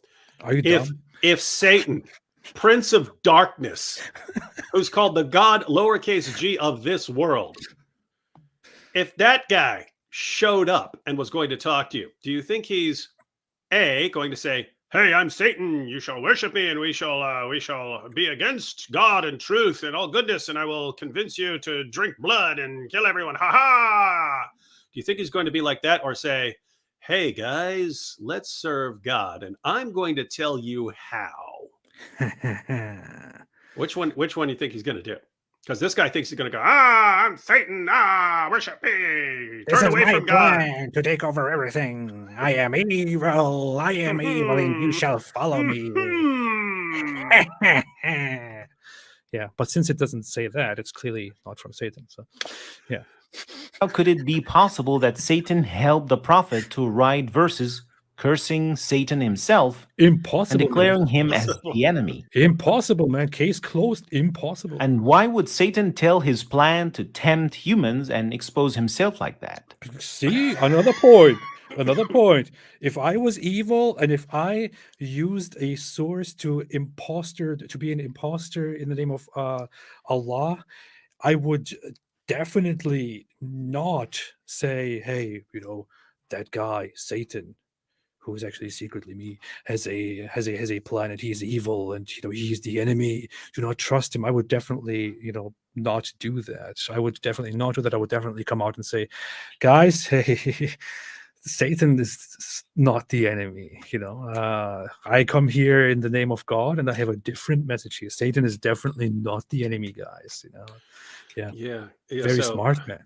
Very smart. Yeah, guys, again, look I feel so stupid. Yeah. Look at what the God of Islam shows up and does. Shows up, hey everyone, I'm gonna pretend to be on the side of Christians and Jews for a while, but then I'm going to call for you to violently subjugate them and slaughter everyone else and take a bunch of females as your sex slaves and get a bunch of little girls and go around robbing people and just, spend your life either violently subjugating the world or plotting for the future generations who will violently subjugate the world. But that's what I want you to do.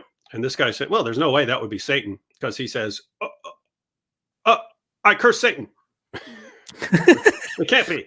David, wait a minute. I think I'm revelations from Allah and he's saying, listen to me, Satan is the good guy, and he's definitely not the enemy, and Satan is totally good, and he has a plan to tell you. Hey, wait a different minute. things. That's not true. What? What? That's not real. You're praising Satan, man. I can see No. through that. No. You don't understand. You don't understand. Therefore, it is impossible for Satan Impossible. to have the prophet write the Quran. It's impossible Now for that Satan to all be four anything other than a possibilities cartoonish out there caricature. are off the table. We're left with the only possibility. Only That it is possibility. from the one with unlimited omniscient knowledge Alhamdulillah. that the Quran is from Allah. Alhamdulillah. Subhanallah. And what better way to Allahu end this video Allahu than Akbar. with Allah's words Allahu addressing Akbar. those who deny the Quran. Allahu Akbar. Address the kafirin. إنه لقول رسول كريم They really believe there's like magical powers to this. عند ذي العرش مكين مطاع ثم أمين وما صاحبكم بمجنون ولقد رآه بالأفق المبين وما هو على الغيب ضنين وما هو This guy's just going forever. What the hell? Yeah, this is like torture, man. It is I was just kidding and getting and going medieval along with it torture because, device. because I thought it's going to be like a few seconds, but this is just going on for minutes. What? Wow. These guys really think that by playing or doing these recitations of the Quran will actually have this magical impact and will make people love Islam, and suddenly their hearts will turn toward Allah and they will become Muslims and worship Allah alone, and definitely not Shaitan, because the Quran doesn't say this is from Shaitan. So Yeah, and by the way, that because this really does seem to be common. Like Muhammad Hijab seems like this. Like if I just start reciting the Quran, it's going to have these magical powers over people, and they're going to see how powerful it is. But it's funny that the only people that this would do anything for are people who think that other languages just sound cool and they're impressed by them and so on. Oh, that sounds so cool. That sounds so interesting. Let me convert to that, right? Osama Dak was talking to this. Talking to this woman who said this once, and she was going, "Oh, but it's just the Quran just sounds so beautiful. It sounds so beautiful." And he goes, "Oh, you mean like this?" And he starts reciting in Arabic to her, right? And he's saying it and saying it and saying. She's going, "Yeah, that's so great." And he goes, "Do you know what I just said? I want to chop your head off and drink your blood out of your neck and blah blah blah." He said it was like saying the nastiest stuff he could. And this chick thinks that it's the word of God because he's chanting it in Arabic. but that sounds exactly like the Quran. Yeah, what you it just does. said. It does. Here's this beautiful video, by the way. The attributes of God, how are they knowable? Is that only through relationship with the book? Does that also have an experiential element as far as هو الله الذي لا إله إلا هو عالم الغيب والشهادة هو الرحمن الرحيم سبحان الله عما يشركون. why approach the answer to my question in that manner? I don't understand the language. What purpose does that serve in the discussion with someone like me? How do you know when that's appropriate and when it's not? They were doing the Curb Your Enthusiasm. Yeah. Oh. Yeah. That's what I've never watched that interview, but my goodness. Notice, I mean, I don't know what Hijab went on to say, but Jordan Peterson was asking some questions that are important to him about understanding the religion, and in response, Hijab starts reciting the Quran, which Jordan Peterson doesn't understand. Of course, this is a little cut to make it comedic, but which still preserves pretty much what happened. But so Jordan Peterson asks him these questions, and then he's like, he says, "Will you allow me to recite the Quran?" And he's like, "Yeah, sure, go ahead, do whatever." So this actually happens. Instead of addressing the proper question, he actually does recite the Quran, and expect Jordan Peterson to be like, wow, I get it now. I get it. I got it, man. It's beautiful. It's perfect. It's amazing, man. I was trying to hold my tears back, but it's hard, man. I mean, this must be from God. And could you imagine if Jordan Peterson had been like, "Wow, I've never thought of that before. I guess I do have to convert because you know. I mean, if you don't, then you won't make your bed anymore. If I got to make my bed, I gotta convert to Islam. Yeah. Especially with powerful reciting like that." Can you imagine if he'd done that? I mean, that would be like for the next 10 years, that would be the decisive proof for Islam. Jordan Peterson converted. Yeah. Because they didn't get Jordan, they got Tate, and that became the proof, and that's going pretty well. They asked for Jordan Peterson and got Andrew Tate. Oh boy! Oh boy! Yeah, what a religion. All right, well, we've been through that video, and all right, next video. Just kidding. We're done with videos for today. I wanted to bring up something else, but I forgot what it was. Yeah. Let's look at super chats. Mosh Cohen made a super chat from my second home, Israel. Shalom to you, my brother. And he said, we would never do something like that. 2 terror attacks in Israel outside a synagogue after a prayer. One of the shooters is 13 years old. Religion of peace, guys. Religion of peace. Yeah, I heard that there was a shooting in a Jerusalem synagogue. I haven't followed the news on that much, but yeah, that just happened. Yeah, I've seen videos of Muslims celebrating the attack. They would never do that. No, must be fake. Never do that. That must be CGI. There must be psyops. Sid Dave said Prophet Mo was a bigger liar than George Santos. But why? Have you heard of that guy? George Santos. Who's George Santos? Yeah, I don't pay. Yeah, no, he's some guy. He got elected to like Congress or something like that. But like everything he said was a lie. He made up. He just made up a ton of stuff about himself, about his background, his credentials. Got elected, and then it comes out everything he said he made up. Oh, that's funny. That's funny. That's funny. That's pretty good. That's what I would do. Oh, it's brilliant. I mean, using his, you can make up your entire history. Yeah. All your credentials, you could just make up everything. And well, that's what I basically do here. I pretend to be an ex-Muslim. I say, yeah, I come from a Muslim family. Everyone knows. AP confesses. Everyone knows that I'm actually from Jerusalem, from Israel, and still being paid. Still being paid. You see what Mossad does, ladies and gentlemen.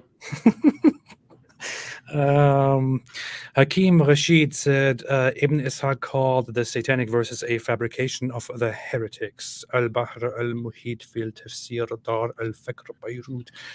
Ibn Ishaq called the satanic verse a fabrication of the heretics. Do you know this? I'm not aware of that at all. It was in Ibn Ishaq. Yeah. What are you talking about? Yeah, it wouldn't make any sense for Ibn Ishaq to call it a fabrication of the heretics. Yeah. He shared the story back before it was considered a fabrication. The idea that it's a fabrication doesn't come along until later. Yeah. So this would be the source here is a tafsir from the modern. Yeah, from 1420 AH.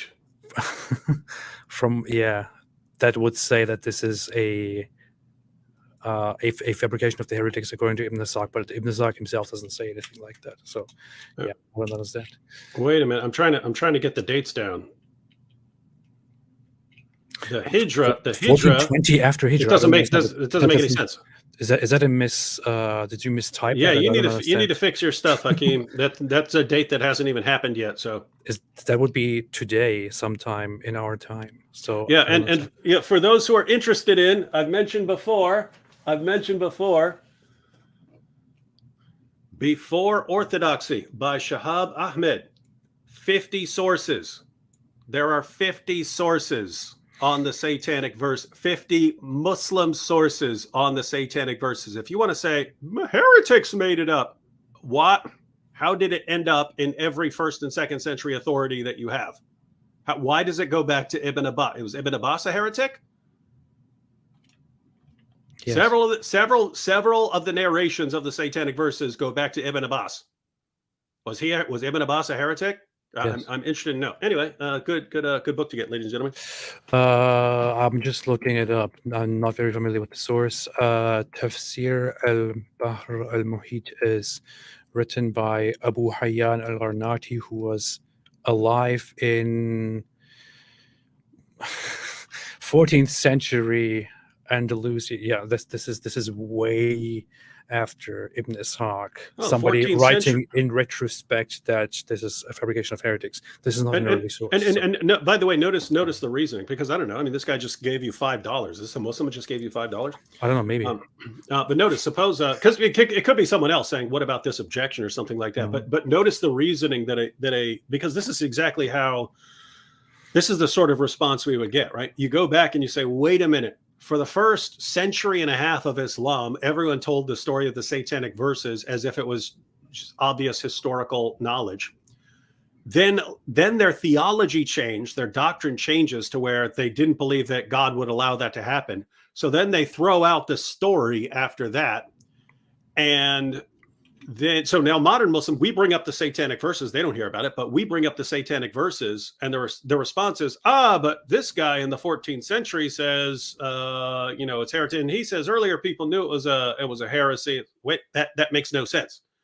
Given the sources that we have, again, going back to Muhammad's companion Ibn Abbas and many others, it makes absolutely no sense to say that. To say, but this guy in the 14th century, when we regarded it as a heretical lie, he says it's a heretical lie. Therefore, we throw out all the early evidence. That's not how you figure out how history works. It's not easy, man. But yeah, that's what we do. Sid Dave said date. Tate just pretends to be a Muslim to make money. That's what I think as well. And everybody knows he has never read the Quran. It will never read it. And I don't care. I mean, you should just milk it. It's good. Prophet, I already read that. I already read this. Tate called himself, Sid Dave again. Tate called himself a fan of Genghis Khan and praises his sexual prowess. The guy wanted a platform after he was banned and chose Islam to scam people. Yeah, I would say that. So Tate also described himself as today's Genghis Khan. Yeah. And it really looks, now there are multiple possible pathways for Tate to Islam. The way it looks to me personally, I mean, he admitted that he left the UK to get away from the investigations into sex trafficking and things like that, and rape. So he wanted to get away from them. So he goes to Romania, but then he knows he's being investigated in Romania. He knows he's going to have to get away from there.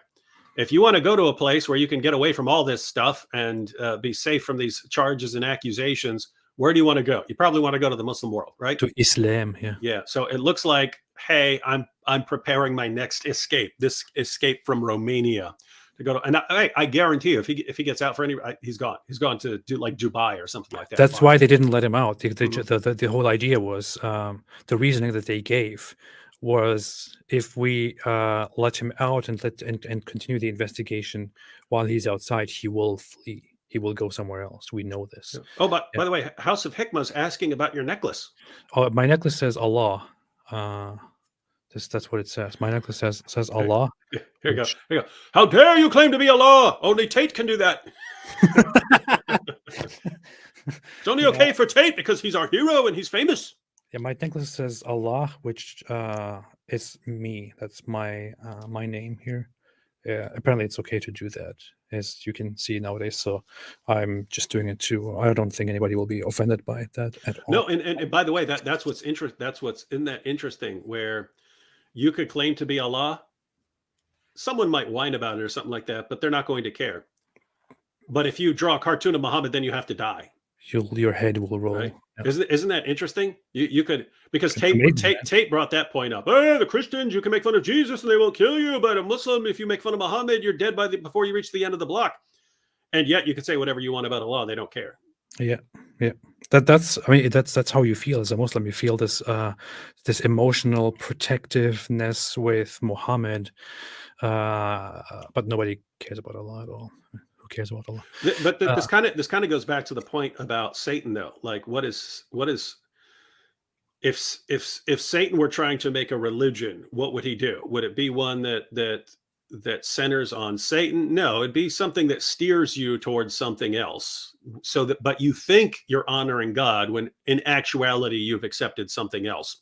And that's exactly what we find is convert to the true religion, where you're just obsessed with this illiterate 7th century Arabian caravan robber. And that's all you care about in life is that dude. But this guy just showed us that Satan is, of course, the honest one, because he would clearly tell us that he's Satan. So since he doesn't do that, it's definitely not Satan. Yeah, with that said, by the way, upon recommendations, I tried this new platform everyone is talking about, ChatGPT, where you can ask questions about things and it tells you answers. And I tried talking to it a little bit about Muhammad, and asked, of course, at what age Muhammad married Aisha. And this AI just bluntly told me that he married Aisha when she was 6 and he was in his 50s and had sex with her when she was 9. And then I asked it, is he a pedophile? And then it was like, this is a very sensitive topic. yeah. So you got all that? You should make a video out of that. I already have. I have the whole transcript of that. I should publish it. Yeah, but then I got it to write a poem actually about all the things that we talked about. Then I told it, please write a poem based on our whole conversation here, and then hey, yeah, you should do that, and then you should say, now write something better than the Quran.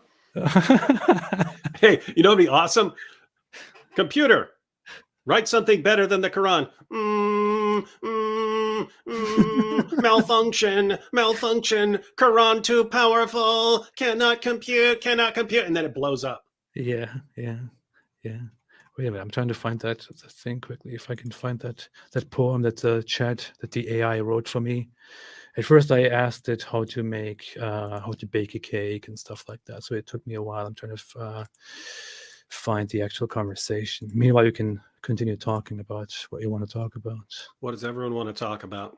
Oh, I asked it why the chicken crossed the road. That's not that. This is solid. You asked it that? Yeah.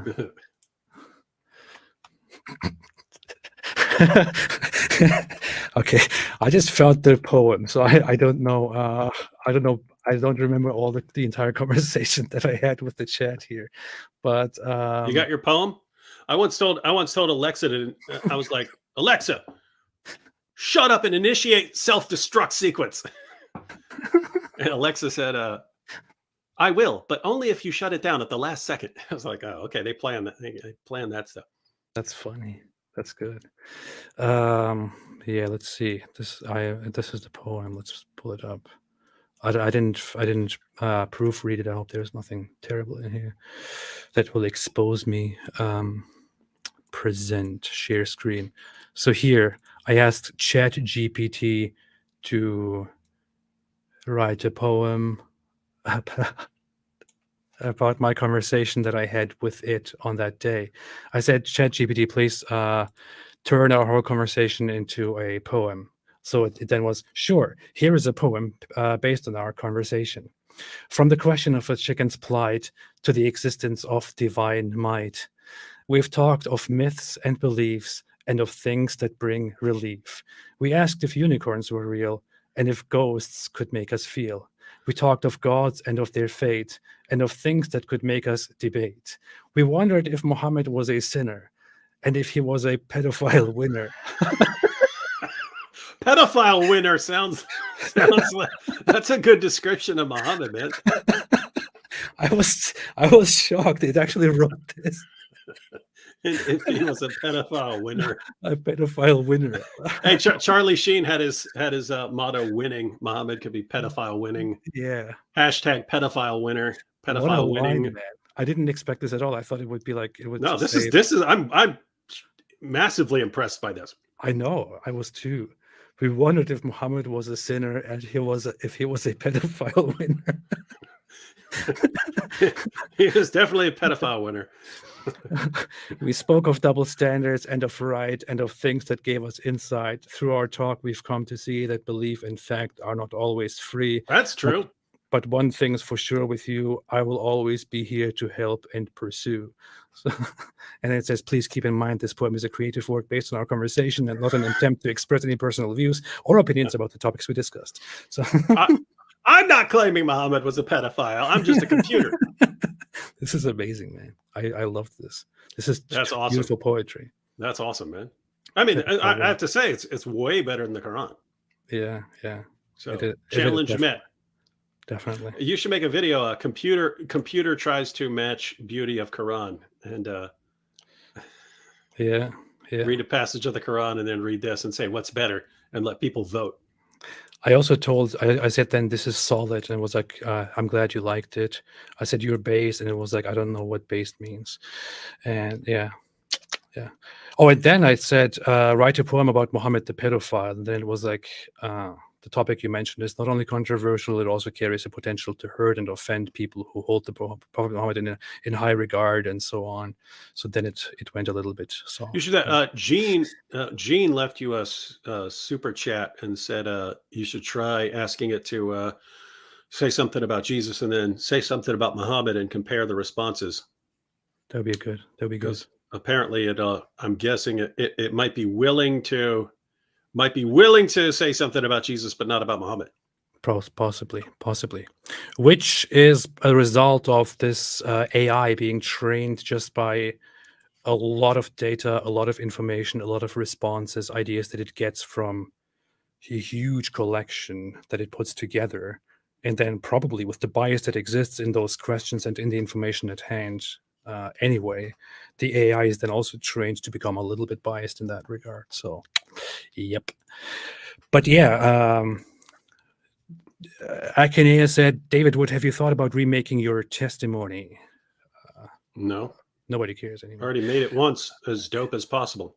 Yeah. No, I actually have, because there were a few things. That was like 34 minutes or something like that. I would have rather had it like 20.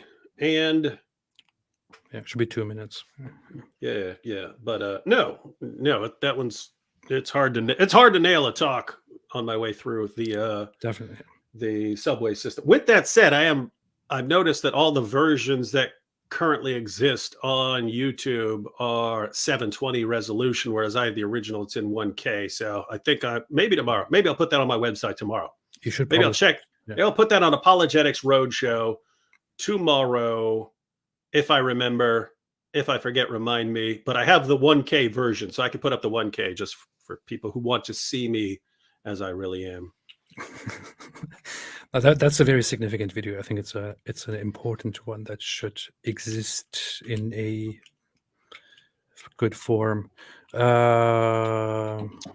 the world is? Somebody said something that I just saw here. I don't know. Moving on. I know how the title includes Arabic 101. LOL. Oh yeah, the video that we reviewed. That the channel is called Arabic 101. It's funny. House of Hikmah said, "Hey, I'm just here to tell you that you're not crazy." This is because the Quran says repeatedly, Prophet, you are not crazy. You're not crazy. You're not a liar. There's nothing wrong with you. Continue. You're not crazy. You're not insane. The Quran repeatedly does that. And we know, of course, that that's something that only a healthy person who has no doubts about his sanity needs. Yeah. And in honor of David's last video, don't be cruel. My last video was about Elvis. So Oh, I don't know what you know about Elvis, but Elvis said, "Oh, don't be cruel oh yeah. to a heart that's true." I see. I see. I see.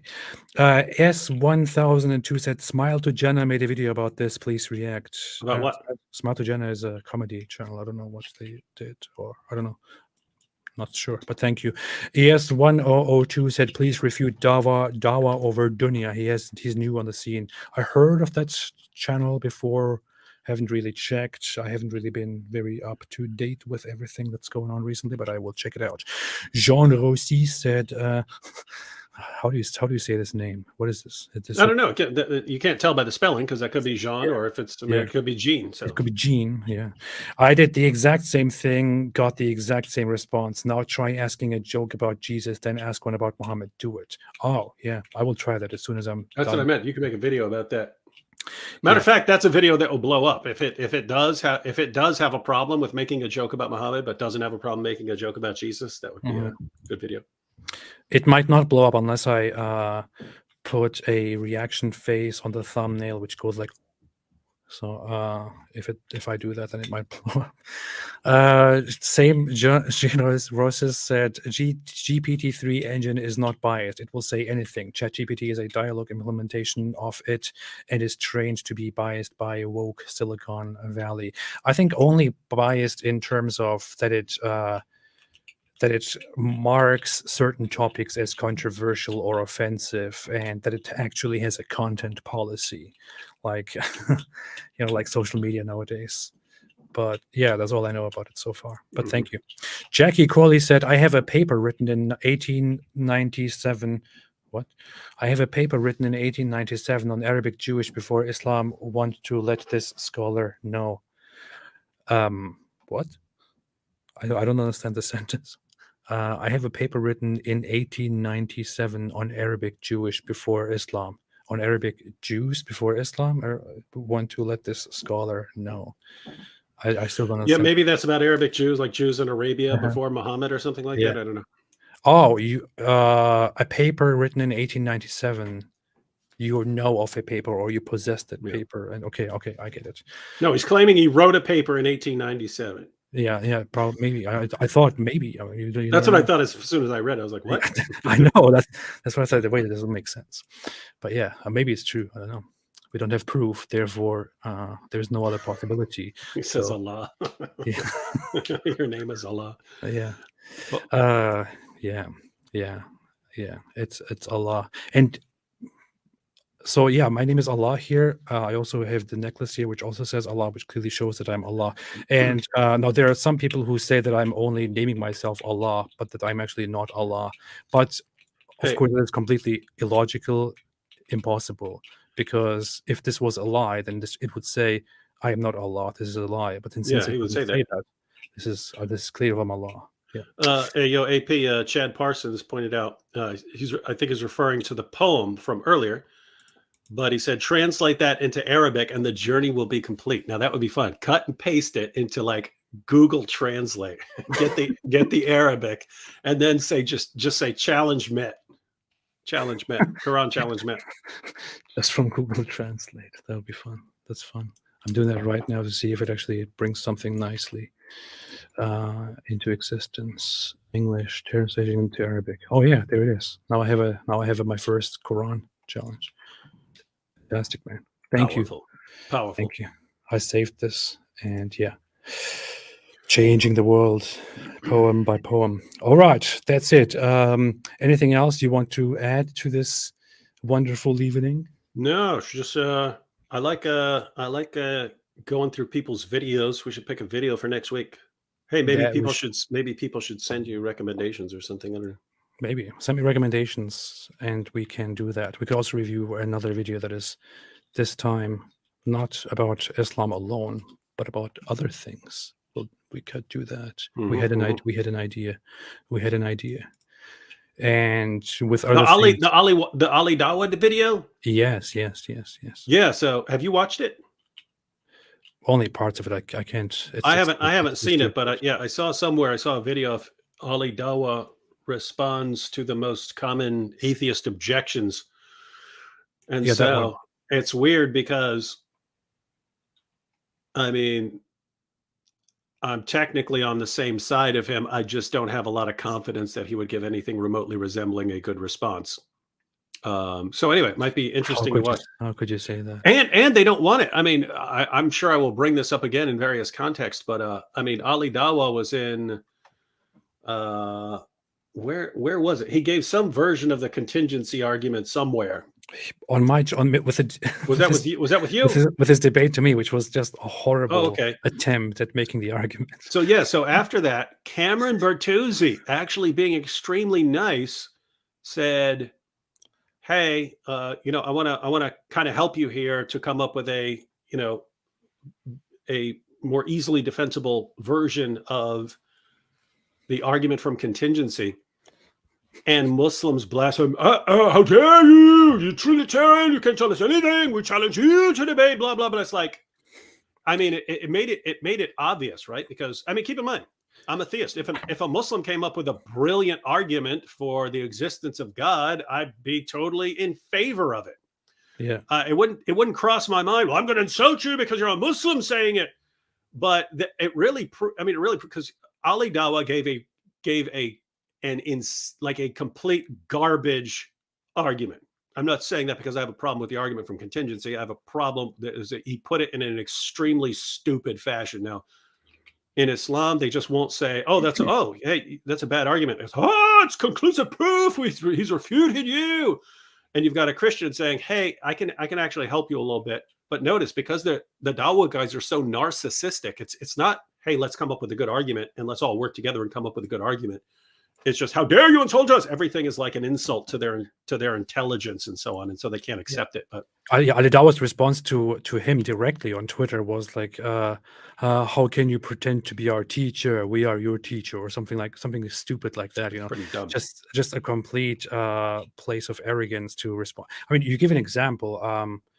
William Lane Craig, right? So I think he, with his Kalam cosmological argument, he introduces it and says that it is in the form that he presents it and expands on it. It is largely based on an Islamic scholar's version of a cosmological argument of Ghazali, how he developed the cosmological argument, and he then takes it. So this comes from an Islamic scholar. He takes it and continues it.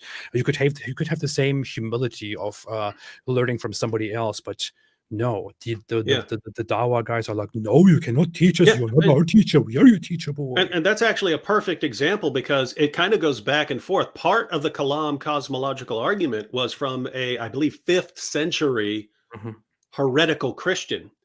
And then some Muslims take the point he made and then make a fuller argument for the existence of God out of it. And then, years later, someone like William Lane Craig comes along and says, hey, I can actually make this argument even stronger, but he acknowledges where it comes from. But notice there's no, hey, this is about our ego and about, about attention for us. And we're so fragile that we can't handle anyone disagreeing with us.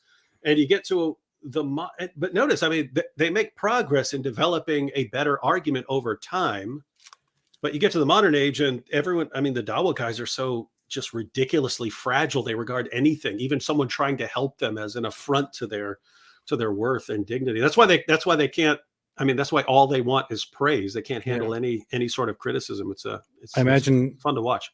I imagine William Lane Craig saying, you cannot be our teacher. We are your teacher, boy. Isn't that funny though? Because if you were to ask David, who do you pick as defender of Christianity? Yeah, it'd be William Lane Craig or Planaga or something like. It would depend on the argument, what the argument is or something like that. But if it's philosophy, it's Planaga. If it's something Kalam or something, then him. Stephen Meyer or somebody for like a design argument. But you go to different people and so on. You ask the Muslim, who's your defender? Well, Ali Dawa and Andrew Tate. It's like, what the heck is your religion, man? These are the guys you choose. What is your religion? Andrew Tate. Yeah. Top G. How many Bugatti? What color is William Lane Craig's Bugatti? Yeah. What color is your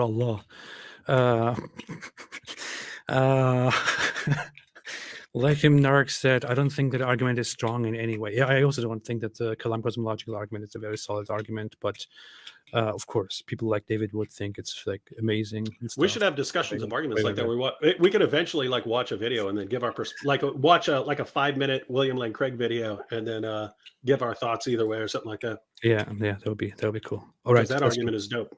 Yeah. All right, anyone who says otherwise is stupid. Go ahead. Same. Yeah. Yeah. Okay. So that's it. Thanks everybody. Have a fantastic day and bye-bye. Bye-bye. Bye-bye. Bye-bye. You don't even remember that there was a Saturday Night Live skit where the guy would just keep going bye-bye. Bye-bye. Yeah. I don't know. People are getting off the plane. They're complaining about stuff. He's going bye-bye. Yeah. Okay. Well, with that said, thanks for joining us again, everybody. We will see you once again next weekend, where we will then again talk about things, react to videos, present all kinds of brilliant arguments, and we will be your teacher boy. Nobody can be our teacher. I'll be your teacher boy, and you will watch this boy. You will learn from me, boy, and you'll be humiliated, boy. And yeah. And we'll see you next weekend. Have a fantastic day. Thank you, everybody. I will try to publish a short video in the meantime over the next few days, and it will be nice. Yeah. You've got multiple points. You've got your computer generated stuff. You've got your trolley thing. You've got it all. Oh yeah. The trolley one's actually very timely because it's still the discussion about the Sweden thing's still going on. Yeah. I want to pose it as like the biggest trolley problem that you have ever seen, like the huge thumbnail, like shocked faces everywhere. Just so you know, House of Hikmah already shared your picture on Twitter. Come on, man. No, share it widely. Put this into, bring this into academia. I want universities to. Islam's trolley problem. Yeah. Anyway, thanks everybody. Have a fantastic day, and as always, stay away from Top G. Islam. Stay away from El Islam. Stay away from Bugattis. Yeah, Bugattis. Bugattis. Stay away from Bugatti.